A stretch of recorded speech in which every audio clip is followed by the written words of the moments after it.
আসসালামু আলাইকুম এভরিওয়ান, সবাই কেমন আছেন? আশা করি সবাই ভালো আছেন।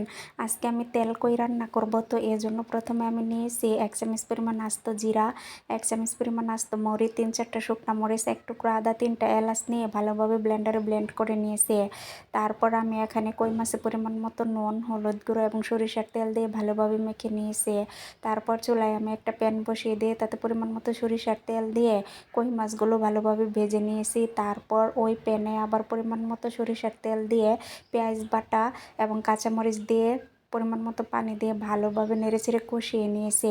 পেঁয়াজ যখন ভালোভাবে কষানো হয়ে গেছে তখন এ পর্যায়ে আমি আগে থেকে ব্লেন্ড করা মশলা এবং একটা টমেটো কুচি দিয়ে ভালোভাবে নেড়েচেড়ে মশলাটা কষিয়ে নিয়েছি। তারপর এখানে আগে থেকে ভেজে রাখা কই মাছগুলো দিয়ে আবারও নেড়েচেড়ে ভালোভাবে কষিয়ে নিয়ে পরিমাণ মতো ঝোল দিয়ে দিয়েছি। তারপর নেড়েচেড়ে ঢাকনা দিয়ে ঢেকে দিয়েছি পুরো রান্নাটা কমপ্লিট হওয়ার জন্য।